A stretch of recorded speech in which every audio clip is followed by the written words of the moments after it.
অবশেষে এসএসকে এমএসকেরা কি আন্দোলনের ডাক দিতে চলেছে?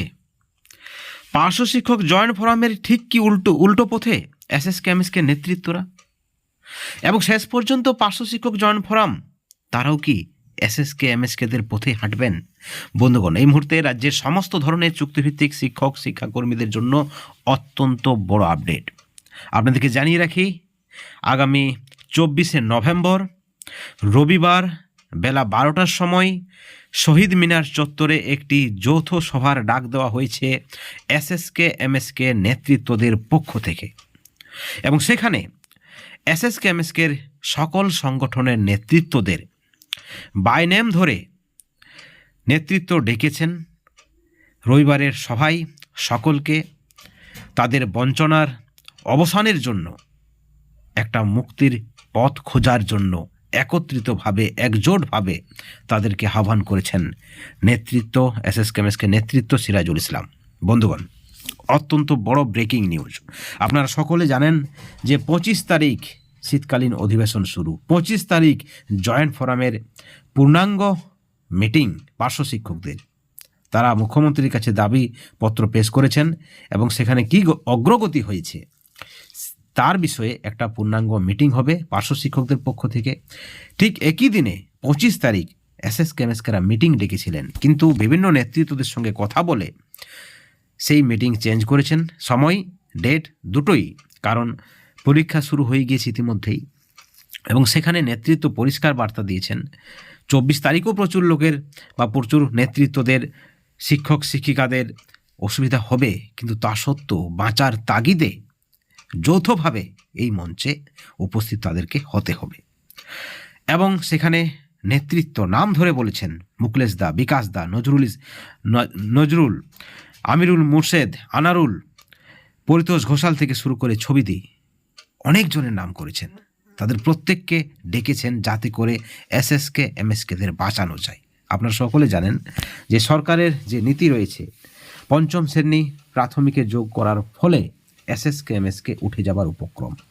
যদিও বা চাকরি বেঁচে যাবে, তাদের হয়তো ট্রান্সফার হবে দূরে, এবং এই বেতন বা ভাতাতে কোনোভাবেই 20 কিলোমিটার 30 কিলোমিটার দূরে গিয়ে পড়ানো বা চাকরিটা বাঁচিয়ে রাখা সম্ভব হয়তো হবে না।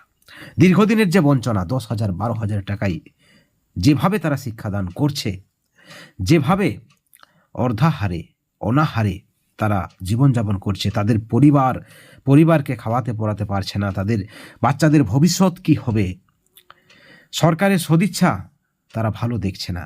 তারা মনে করছেন এই সরকার তাদের দাবি পূরণ করবে না, সরকারের সদিচ্ছায় তারা সন্তুষ্ট নয়। ঠিক এই পরিপ্রেক্ষিতে নিজেদের বাঁচার তাগিদে, নিজেদের পেশাগত উন্নতির তাগিদে সকল নেতৃত্বকে ইগো ভুলে, সমস্ত ধরনের তর্ক বিতর্ক ভুলে শহীদ মিনার চত্বরে 24/11/2024 রবিবার বেলা 12টার সময় এসএসকে এমএসকে নেতৃত্বদের সকলকেই ডেকেছেন। এবং এই মিটিংয়ে তিনি আশা করেছেন একটা তারা পথ খুঁজে পাবেন, বাঁচার পথ। সেটা হয়তো লড়াইয়ের মাধ্যমে হবে বা কী পদ্ধতিতে হবে, সেটা কিন্তু সর্বসম্মতিক্রমে সিদ্ধান্ত হবে। বন্ধুগণ, আপনারা সকলে জানেন যে এসএসকে এমএসকে পার্শ্ব শিক্ষক শিক্ষাবন্ধু বা আরও যারা কন্ট্রাকচুয়াল শিক্ষক শিক্ষাকর্মী যারা রয়েছেন, তারা কিন্তু দীর্ঘ 15 বছর 20 বছর ধরে শিক্ষকতার সঙ্গে যুক্ত। তারা বাচ্চাদেরকে পড়াচ্ছে, দেশ গড়ার কারিগর, কিন্তু অল্প টাকায় তাদেরকে খাটাচ্ছে সরকার তাদের নিয়ে ভাবছে না, সরকারের কোনো সদিচ্ছা নেই, কোনো পজিটিভ চিন্তা ভাবনা নেই তারা মনে করছেন, এবং তার ফলেই তারা কিন্তু একটা চরম সিদ্ধান্ত নিতে বাধ্য হবে বা সিদ্ধান্ত নিতে চলেছে, যেমনটা কিন্তু নেতৃত্বের বার্তায় ইঙ্গিত রয়েছে। এই বঞ্চনার অবসান কবে? মুক্তির পথ খুঁজতে, দাবি আদায়ের স্বার্থে বঞ্চনার অবসানে এই ডাক কোনো রাজনৈতিক প্রেক্ষাপটে নয়, সরকারের বিরোধিতায় নয়, সরকারের পক্ষে নয়, নিজেদের বাঁচার তাগিদে, নিজেদের জীবন জীবিকার স্বার্থে, নিজের পরিবারগুলিকে বাঁচাতে, নিজেদের ভবিষ্যৎকে বাঁচাতে এই যৌথ ডাক এসএসকে এমএসকে নেতৃত্বের। এবং আমাদের কাছে যে খবর রয়েছে, অনেক নেতৃত্ব কিন্তু এই ডাকে সাড়া দিয়েছেন এবং 24/11/2024 রবিবার বেলা 12টার সময় শহীদ মিনারে যে ডাক দেওয়া হয়েছে এসএসকে এমএসকেদের পক্ষ থেকে, সেখানে কিন্তু অনেকেই উপস্থিত থাকবেন, অনেকেই উপস্থিত না থেকেও কিন্তু এই ডাককে বা এই সভাকে সমর্থন করেছেন। সকলে আসবেন, সেখান থেকে একটা সিদ্ধান্ত হবে।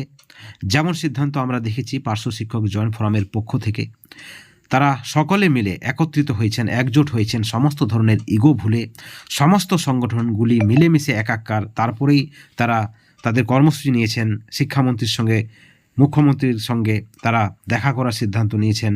ইতিমধ্যে মুখ্যমন্ত্রীর দপ্তরে তাদের বেতন বৃদ্ধির দাবিপত্র তারা পেশ করেছেন 1/3/2024 স্ল্যাব অনুযায়ী।